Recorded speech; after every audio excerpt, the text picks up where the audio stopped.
हमारे साथ हमारी पॉलिटिकल एडिटर मेघा प्रसाद भी जुड़ रही हैं। मेघा, उज्जवल निकम राज्यसभा जाएंगे अब? जी बिल्कुल। ये सिर्फ उज्जवल निकम नहीं, 4 लोगों की नोटिफिकेशन जो जारी की गई है, गजट नोटिफिकेशन जो राष्ट्रपति भवन से अब जारी हुई है, उस नोटिफिकेशन में आप देखें जो 2 नाम जिसमें ऑफकोर्स मीडिया को भी इंटरेस्ट हो रखी है, एक तो उज्जवल निकम जी हैं, दूसरा हमारे फॉर्मर फॉरेन सेक्रेटरी हर्ष श्रृंगला। ये दोनों, इनके अलावा 2 और नाम जो कि 4 लोग नॉमिनेट किए गए हैं राज्यसभा में। अब ये इम्पोर्टेंट हो जाता है क्योंकि देखिए, उज्जवल निकम ने तो बहुत लंबे समय से, आप देखिए 26 से 11 की पूरी लीगल लड़ाई हो या उससे पहले 1993 बॉम्ब ब्लास्ट का केस हो, ये दोनों चीजों में उन्होंने सरकार को रिप्रेजेंट किया है एज द पब्लिक प्रोसिक्यूटर। तो एक लंबे समय से सरकार के साथ जुड़े हुए हैं। उसके बाद आपने देखा कि पिछले महाराष्ट्र के इलेक्शंस में भी उनको भारतीय जनता पार्टी की तरफ से टिकट दी गई थी लड़ने के लिए। वैसे वो हार गए अपनी सीट, लेकिन सरकार एक तरीके से पार्टी से एसोसिएशन तो हम लोगों ने देखा पिछले कुछ समय में जो गहराया है। दूसरी तरफ जो मेरे हिसाब से न्यूज वाइज ज्यादा इंपॉर्टेंट हो जाता है, वो हर्ष श्रृंगला जी का नॉमिनेट होना है, जो कि राज्यसभा में अब उन्हें भेजा जा रहा है। हर्ष श्रृंगला एक दूसरे फॉरेन एक्सपर्ट की तरह अब आएंगे पार्लियामेंट में, जो सरकार की तरफ से और सरकार का पक्ष रखने का काम करेंगे। वो इसलिए, देखिए, अभी तक आपने फॉरेन मिनिस्टर के तरीके से भी एक पुराने या फॉर्मर फॉरेन सेक्रेटरी को ही देखा है। Doctor Jaishankar farmer foreign secretary के बाद उन्हें फॉरेन मिनिस्टर बनाया गया था।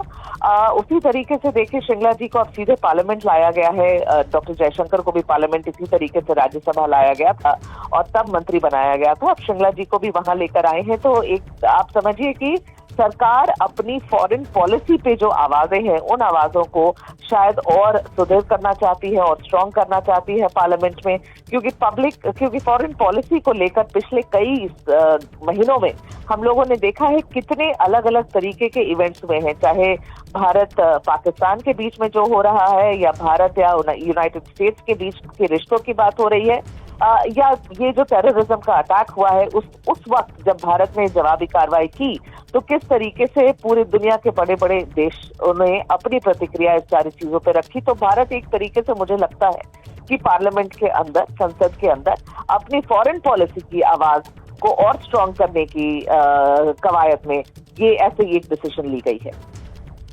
बिल्कुल मेघा, आपने बिल्कुल सही कहा कि खबरों के लिहाज से बहुत महत्वपूर्ण हो जाता है हर्ष श्रृंगला का नाम। जिस तरह से विपक्ष और खासतौर पर राहुल गांधी फॉरेन पॉलिसी को लेकर सरकार पर लगातार अटैकिंग नजर आते हैं, और ऐसे में हर्ष श्रृंगला एक प्रखर आवाज बनकर सरकार की वहां पर सामने देखने को मिल सकते हैं। आखिर बाकी के 2 नामों की अगर बात करें मेघा, तो उनको लेकर क्या जानकारी?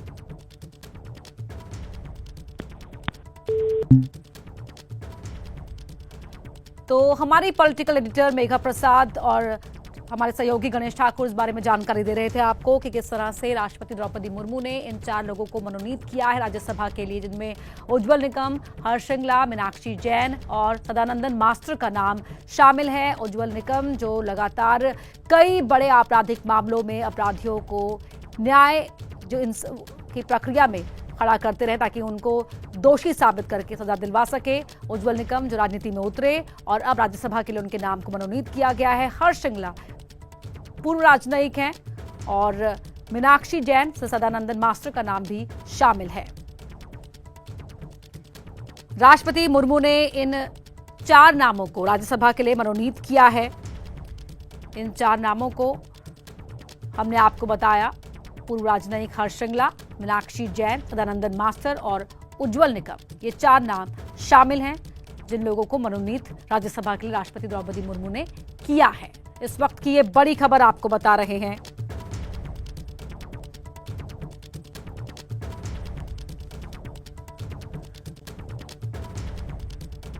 तो राज्यसभा भेजे जाएंगे उज्जवल निकम, हर्ष श्रृंगला जो पूर्व राजनयिक हैं, मीनाक्षी जैन, सदानंदन मास्टर का नाम भी शामिल है इसमें।